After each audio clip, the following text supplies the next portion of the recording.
The strength in friendship. It felt as if a wave came crashing down, of sorrow, disappointment, and more than anything, grief. She had started playing the game, and I was no longer there to stop her. I didn't know the full meaning of drama until it came at me head first. Drama is around us in more ways than one, but the side effects are always prominent. Drama is why friend groups get torn apart and friendships end. You might be thinking, why am I qualified to talk about this? To me, this isn't about telling a story, but a chance to raise awareness of how toxic this environment can get as a whole. So I'm going to do this in the best way possible, by sharing my personal experience as my friend group has been a victim. Before drama hit my friend group, it was like we were all one unit, one unstoppable force. Until recently, when they all started to desire something more. Whether that was more attention or so called popularity, I do not know. I also can't say I know exactly when the drama started. Maybe it's always been there. Yet, I can tell you, the summer of 2020 is when the real drama started. That summer, I had been going to a STEM school for the previous 2 years, which in my small town was unheard of. The group of kids we were with in first grade were the only people that were relevant.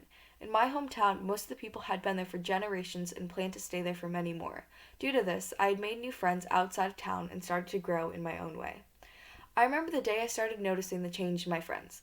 It wasn't towards me directly, but around other people. They would take their personality with me and raise it to 10 times the normal amount.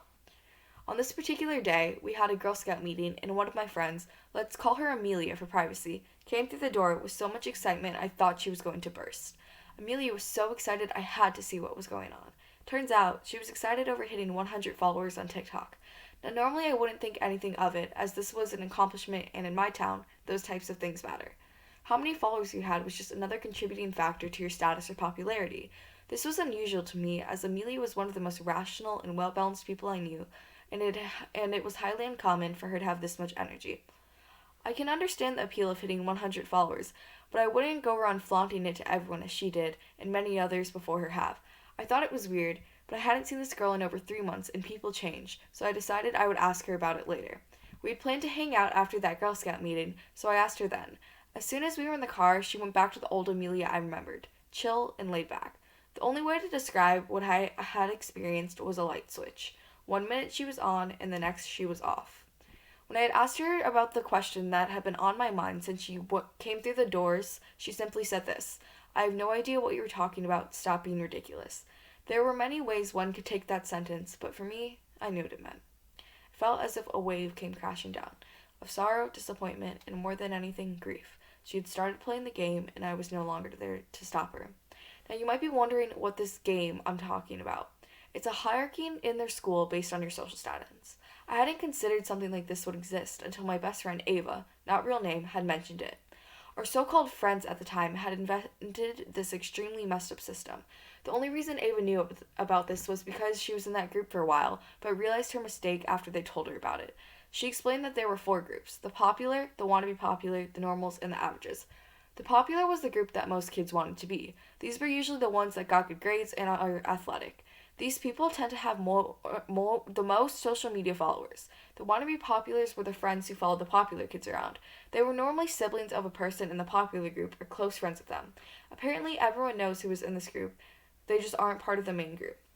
The next group is the normals. This would be where I considered myself. This is the group who minds their own business, has their little friend groups, and most importantly, doesn't buy into the hierarchy. The school that I am currently at can only be described as this group. Lastly, there are the averages. These are what the popular group calls the quiet kids or the weird kids, which is overrated and immature. A lot of this drama comes from these groups in their school and in which they are influenced by the people higher on the list. Ava knew all of this because she got roped into it for a week or so.